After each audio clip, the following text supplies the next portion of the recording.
Okay, next question. The phone is locked itself. Oh, 4 question marks. There you go. Now all of you know Eric's. Oh, no, that's the camera. You know Eric's on lock. Did we just reveal your lock code to the whole internet? We did. Yeah. Worst. Your internet. Eric has the worst password on his phone ever. Hey there, welcome to a BattleGoat Q&A session that we're looking to get a little more connection with the community, provide you guys with some videos, give you a chance to ask us questions, and we'll sort of pick and choose what we answer depending on what we really feel we can divulge about where the project is at and stuff. So my name is Christian Latour. I'm one of the developers here at BattleGoat Studios, and I'd like to introduce our lead programmer, George Gatesy, and my colleague, Bradley Ladon, who is another of the developers here working on Supreme Ultimate, has done some work for us in the past and helping me out a little bit with the new Supreme Ruler Great War. So yeah, so we're looking forward to going through your questions and answering some of those today. So George, the first question that comes in, you might as well be handling this. It says, what's behind the name BattleGoat?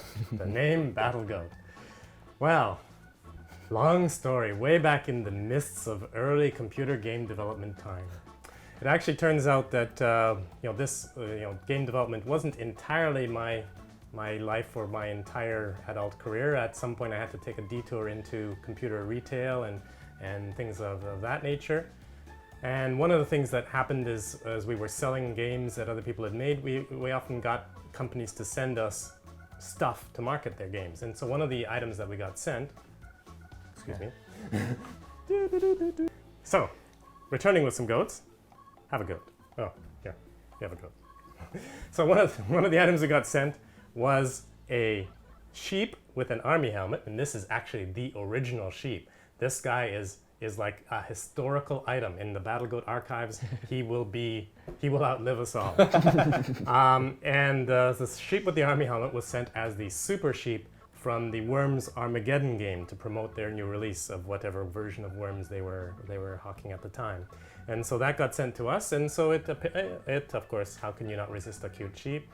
This one doesn't speak much anymore. Doesn't thaw anymore. Sometimes he does randomly. Oh, there we go. We'll have to make up the sheep there. And so that got sent to us, and it appeared on our desk. And as we were looking for a name of our own company in February 2000, we had to come up with something that was catchy, available, and the domain name .com was available as well. So the .com availability throughout the first 20 or 30 choices we had, but at some point this sheep came to our rescue and BattleGoat was formed, and the BattleGoat.com was available. Oddly enough, you would think that there was might have been some sort of internet cult developed around that before us, but there wasn't. And so we have been BattleGoat ever since, and the sheep has really. However, some of the problems with this particular mascot is, even though we now do have an army of sheep available for special purposes such as prizes and our live streams and stuff, it's very hard to get army helmets. They just don't make army helmets in this size as much as you would think. Maybe when the US Army comes out with tiny drones and they'll make helmets for them, they might actually produce them again. But the version of the size of G.I. Joe that these helmets fit was discontinued, even though I did have them. And I have spent an inordinate amount of time attempting to glue helmets to goats. Let me tell you that I have to say, over the years that I've worked with you guys, So, but for us as a studio, I have to say that it's been genius that to this day, just the other day, picking up renting a moving truck for my house, and I'm giving my email address, and somebody says, BattleGoat, what is that? That it is. We have consistently going to trade shows and stuff, and it was fun that a couple years ago at PAX East, we got to meet the creator from Goat Simulator, and I had to make sure I traded a business card with him, because I'm like, look, we're BattleGoat. We're the original goats. We are the original goats. So, yeah. And that's the long and exciting history of BattleGoat. And of course, the goat will continue on, and he is I really doubt we will ever make a game about goats, but you never know.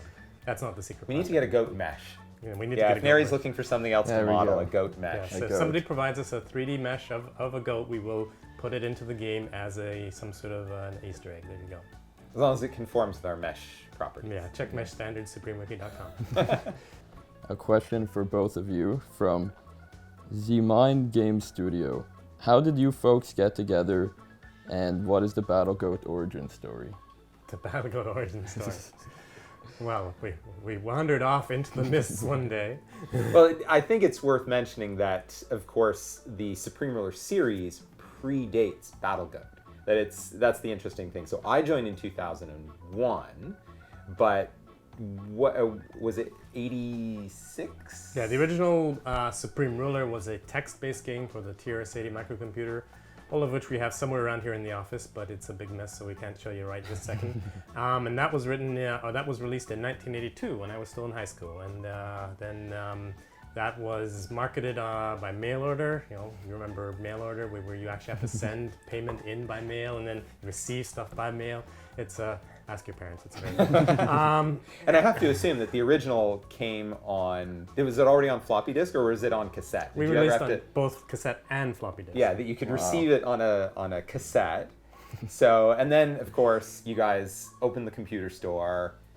Runs till like 2000. You guys sell the place to get back into video games, and I had already worked, so I met David and George, the two owners of BattleGoat, while working for them at the computer store, and they sold the place in 2000. 2001, I visited them to see an early alpha of Supreme Ruler 2010, and as I'm wont to do, complain about my work, and they're like, well, you can come work in the basement with us. So I quit a nice, fairly regular job to go work in the basement with you guys. And then I think, when did Dax join us? Was that 2003? Yeah, 2003, 2004. So Dax came on board, and then... We no longer worked in the basement. We worked on the second floor for 10 years. Yes. Yeah. Well, switched locations. Ended up at your house. And then Stefan joined us what year? Any sense? 2008-ish? Okay. No. Really? No. Oh, I don't know. Yeah. And again, so Daxon was somebody that we knew from the computer store again. So up to that point, it had all been yourself and David, and then people who you had previously employed that we came on contract. And that was sort of the basis of the studio. And Stefan, none of us had any graphics skill whatsoever. So he came on board as graphic artist, and the rest of the team was sort of in-house. Changes since then. Dax moved on to his own stuff 2013, I suppose. And then late 2014, I had the other project that pulled me away. And we released the Ultimate, which was supposed to be the end, but isn't. Yes, isn't. So while we make fun of other studios for releasing compilations and franchise extensions and no new original IP, well, you guys give us love, and so we got to give you game. There we go. Yeah, and so it was just it's been 17 years now that BattleGoat has been working on these franchises, because it was early 2000 when you guys. Well, I suppose there was 6 months of basketball.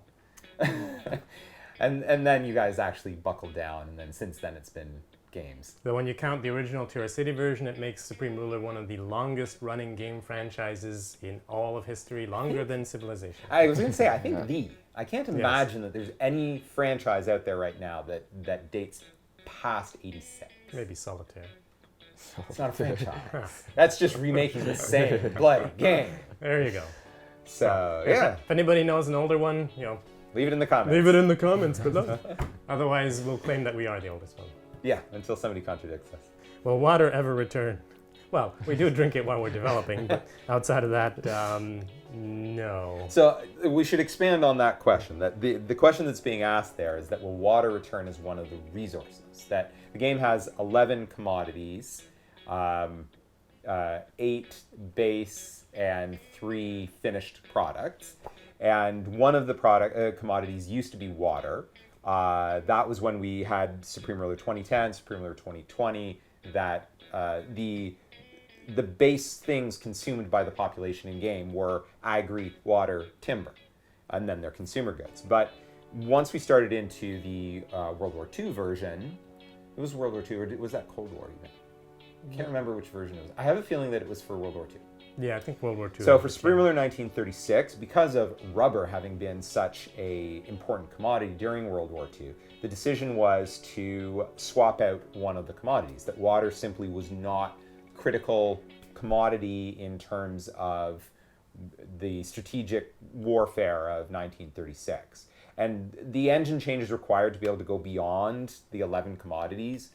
There was simply no way we could undertake that and still finish the project on schedule, on budget, on anything. Yeah, and it just hasn't become in water, even though they keep saying that the future of the world will be people fighting over water. And right now we're fighting over a lot of other stuff, and water hasn't really driven up the list on that. Will Moon and Mars ever be expanded to include colonization? Well, let's see. You could start by playing Supreme Ruler, then when you win, switch to Galactic Civilizations and treat it as if it was one game. That would work.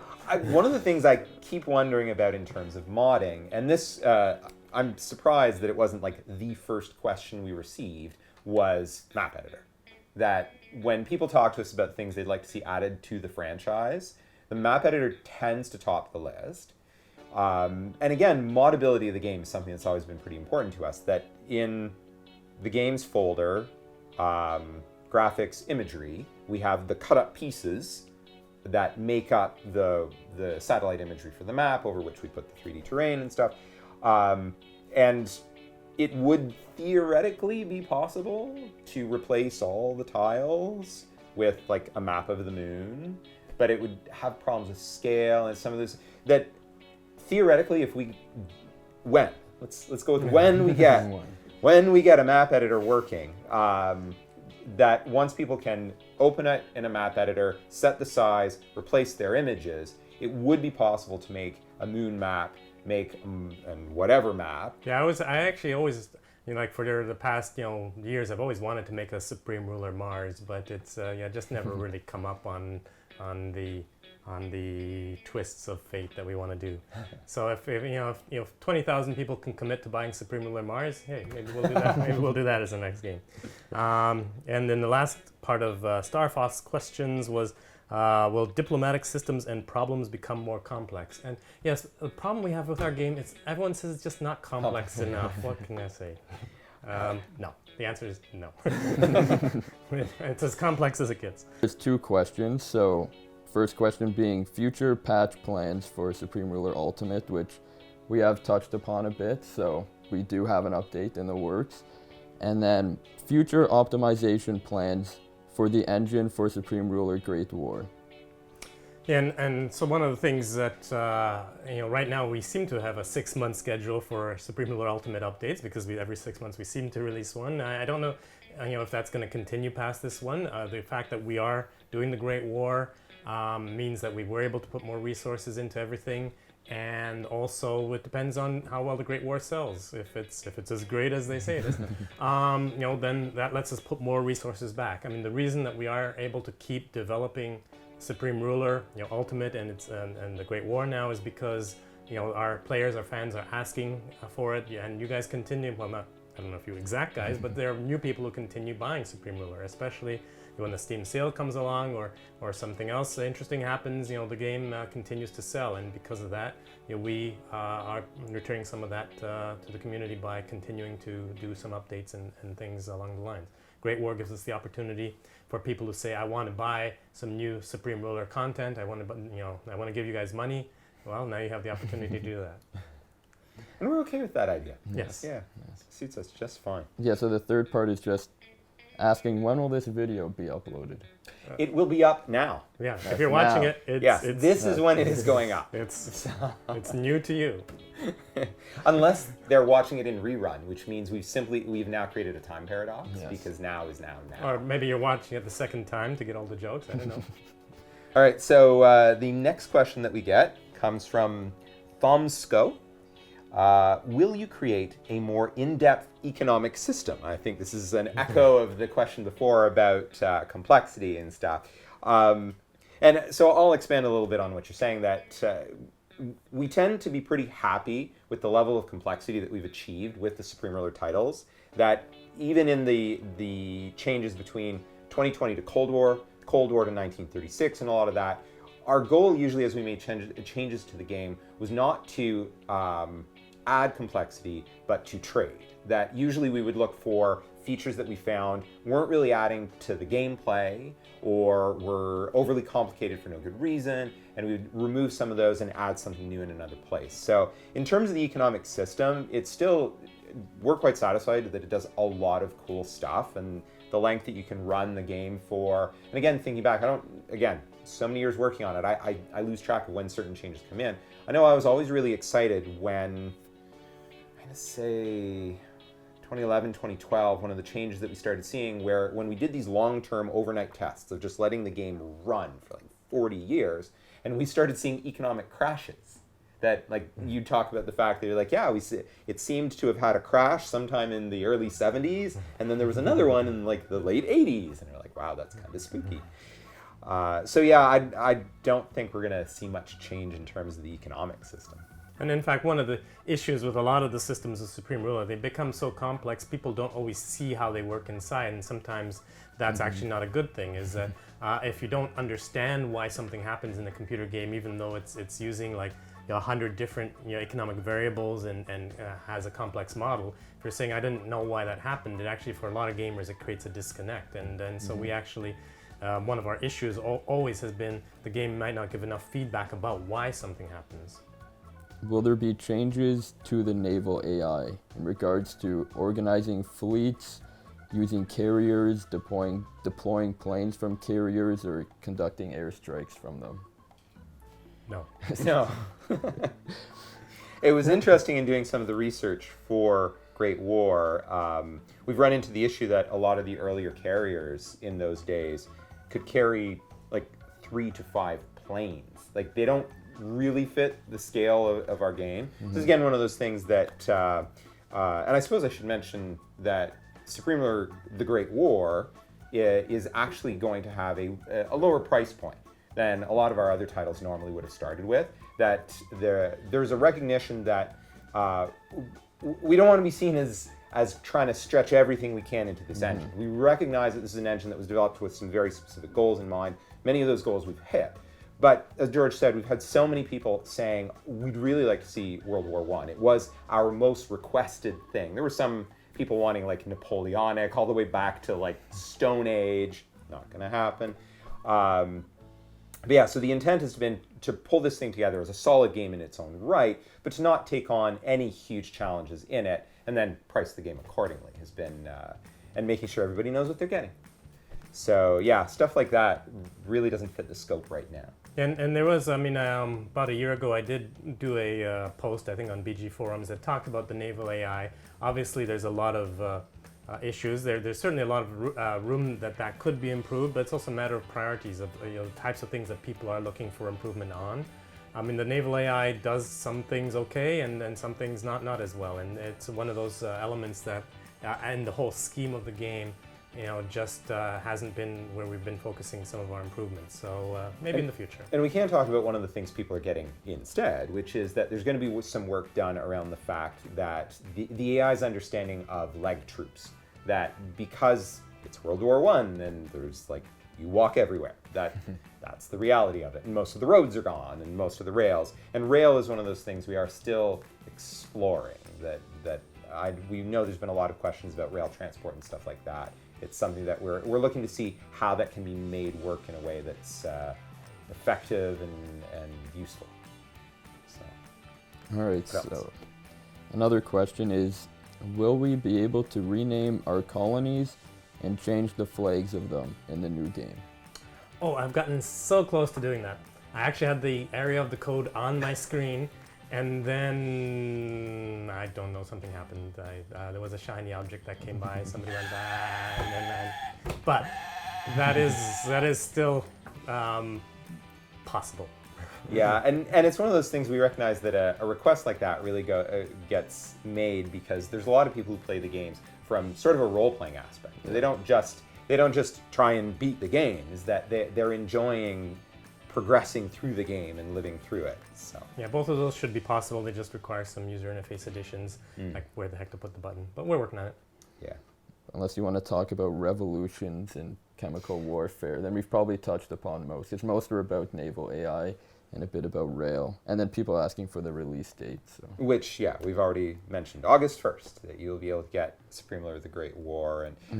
And chemical warfare, I suppose it's, I can touch very slightly on that, to say that we are looking to see the total impact that it had on warfare, that it certainly accounted for a very high number of deaths, but did it really change the outcome of the war on a strategic level?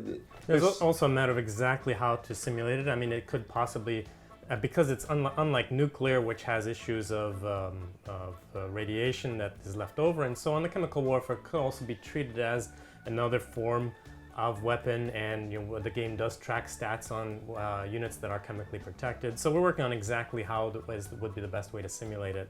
That would make some sense. Because, for example, a chemical attack really didn't expand beyond a 16-kilometer range. It doesn't deal with multiple hexes. I mean, these weren't gigantic clouds that left zombies in their wake. So it's something that is localized, and so it really almost fits into our existing model without being treated separately. So we're working on exactly how to do that.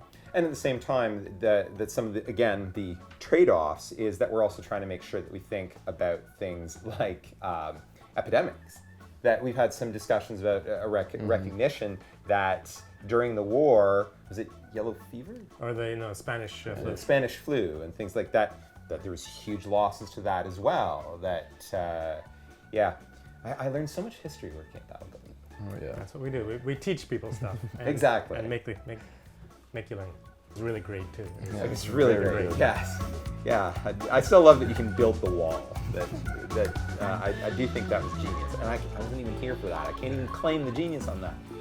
So, so Great War is going well. We're looking to get that all packaged. The website, coming soon.